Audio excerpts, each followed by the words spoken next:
Bonjour ma famille. Pour ceux qui ne me connaissent pas encore, je suis Martin Mukanda. Je suis un chercheur déterminé du bien-être des soi et des autres. Notre souci, c'est d'avoir un monde bien stable, bien décidé à faire quelque chose, à avancer dans le bon sens. Nous disons d'abord merci aux nouveaux et aux anciens qui viennent de tomber sur cette chaîne. Ici, nous sommes hospitaliers et si vous êtes nouveau, nous vous prions de vous abonner sur cette chaîne afin que vous ne puissiez manquer n'importe quoi car nous allons tous doucement vers un but. Aujourd'hui, je voulais te donner quelques secrets qu'ont fait les autres pour réussir à devenir riche que toi peut-être jusque-là tu n'as pas encore maîtrisé. Et tu dois d'abord savoir qu'il y a une différence entre réussir et devenir riche. Si toi, ton objectif est de réussir, tu vas réussir parce que la chose que tu désires tant, la chose qui te tient éveillé à tout moment, c'est la chose que tu vas réussir. Si tu veux réussir les études, tu vas les réussir. Si tu veux réussir un diplôme, tu vas l'avoir. Si tu veux réussir un doctorat, tu l'auras. Mais ce n'est pas cela, réussir à devenir riche. Devenir riche, c'est autre chose à part. Les grands secrets pour arriver à devenir riche allant de zéro jusqu'à devenir un héros, c'est l'épargne. Beaucoup ont des besoins, ont des désirs à devenir des riches parce que dans leur famille, dans leur maison, dans leur foyer, il n'y a personne pouvant se tenir debout quand il y a un défi. Mais tu dois savoir qu'il y a des défis partout. Les défis sont énormes sur cette terre. Tu as des défis en toi-même et tu as des défis envers l'extérieur. Tu as des défis partout où tu passes. Quand tu t'es déjà réveillé, tu dois savoir que c'est déjà un défi. Quand tu te tiens debout, tu dois comprendre que c'est déjà un défi. Quand tu marches, tu es exposé aux défis énormes et différents. Et aux uns et aux autres, nous avons chacun une vision quelconque et une pensée. La première des choses pour réussir et pour devenir tout ce qu'on désire, c'est la vision, les rêves, l'objectivité de faire cela. Et derrière cela se cache aussi l'opiniâtreté. Tu dois avoir cette opinion d'atteindre les objectifs, d'atteindre les buts, d'atteindre la cible. Chacun de nous a besoin d'avoir une cible bien fixée vers laquelle il tire, il lance ses tirs. Donc, pour arriver à commencer un business, tu dois avoir un fonds. Et le fonds, ce n'est pas dire que tu dois avoir des millions, tu dois avoir des centaines de milliers et des milliers. Tu dois d'abord juste avoir un fonds de débit, un capital, quelque chose qui va te propulser à aller vers l'objectif que tu t'es fixé. Et dans tes objectifs, tu dois avoir un objectif fixé sur un mois, sur 3 mois, sur 6 mois, sur 9 mois, sur 1 an, sur 5 ans, sur 10 ans. Donc, dans tout ça, ne pense pas seulement à la mort. Parce que si tu ne meurs pas aujourd'hui, demain, il y aura encore une autre vie. Et si tu ne meurs pas demain, après-demain, il y aura encore une autre vie. Le lendemain, il y aura une autre vie. Donc, ce que tu dois savoir est que la mort, elle existe réellement. Pour échapper à la mort, ce n'est pas en te préservant du travail. Échapper à la mort, il n'y a aucune voie pour échapper à la mort. Chrétiens ou païens, la mort nous attend tous. Mais il y a une voie pour échapper aux attributs néfastes de la mort, c'est croire en Jésus-Christ comme Seigneur et Sauveur individuel. Là, ma famille, tu es sauvé, tu es délivré de la peur de la mort. Tu vas mourir même si tu ne fais rien. Quelqu'un disait un autre jour que même si tu fais quoi, tu vas mourir. Il faut juste ne pas faire quelque chose parce que la mort va nous dévorer tous. J'ai dit oui, tu as raison. Mais regarde qu'il y a les autres qui, après leur mort, il y a des traces palpables, des traces visibles, qu'ici il y avait une telle personne, ici il y avait telle personne. Aujourd'hui, nous parlons de Sédar Senghor. Aujourd'hui, nous parlons de Patrice Emery Lumumba. Nous parlons de Bob Marley. Nous parlons de plusieurs personnes. Ici, aujourd'hui, on parle de Jean-Paul Sartre. Ce sont des hommes qui ont laissé des traces. Nous parlons de Paul, Pierre, parlons de Dorcas. Ce sont des humains comme toi qui ont laissé des traces sur les sables du temps. Sur cette terre, nous allons passer tous, mais ce qui est vrai qu'on ne doit pas passer comme étant des prématurés, comme étant des morts-nés, comme des fausses couches.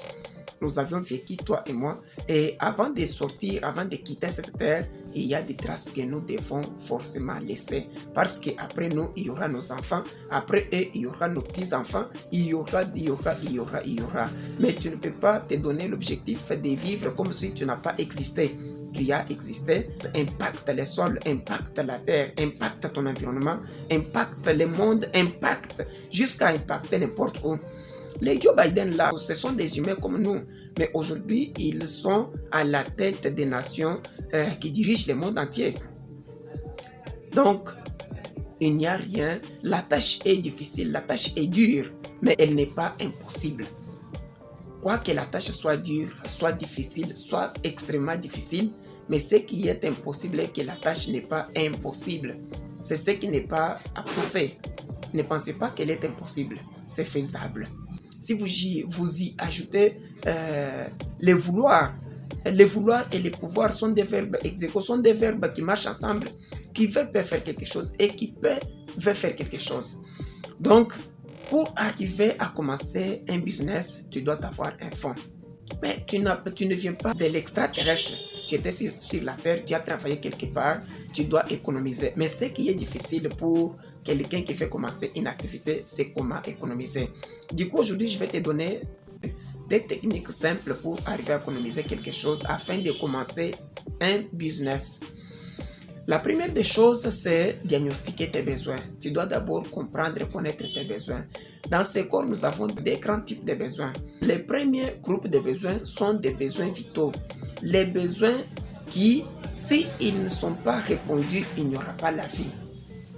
Nous avons les besoins tels que les manger, nous avons besoin tels que la santé, nous avons besoin tels que la sécurité.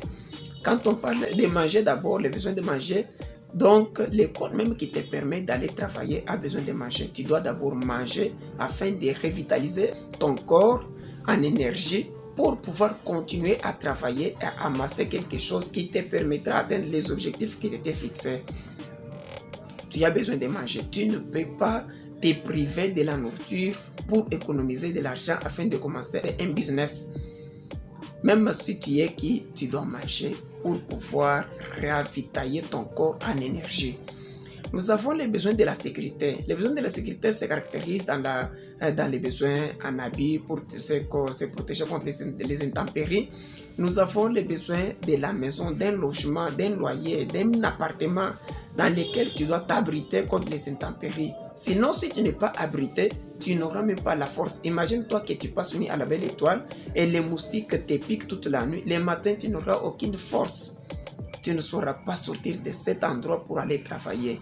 La sécurité. Tu ne peux pas travailler te privant de la nourriture, te privant de la sécurité, te privant de la santé. Étant malade, tu refuses de te faire soigner parce que tu as besoin d'avoir $5,000 pour commencer un business. Là, mon gars, on dira que tu es fou. Voilà les premiers groupes de besoins, les besoins vitaux.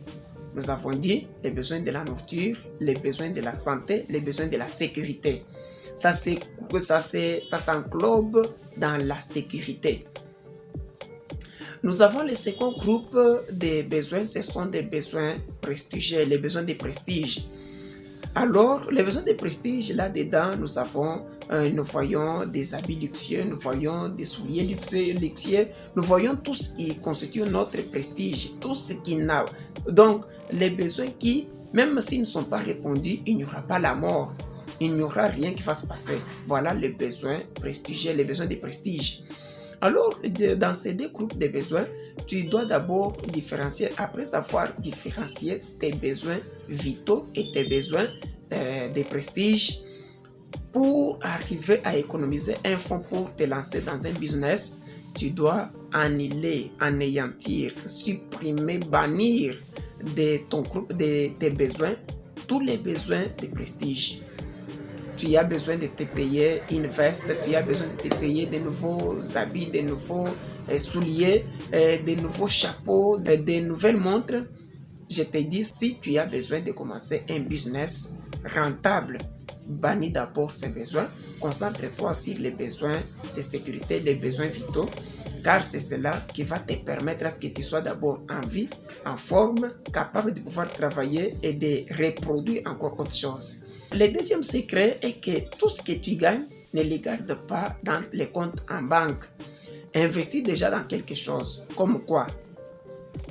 Tu peux payer un terrain dans un quartier nouvellement loti. Tu peux te payer un terrain. Les terrains ne perdent jamais les prix. Une parcelle ne perd jamais les prix.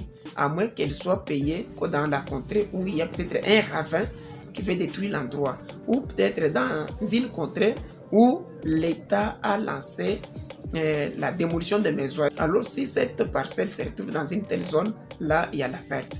Et si le terrain n'est pas dans ces endroits illicites, ça ne va pas perdre les prix.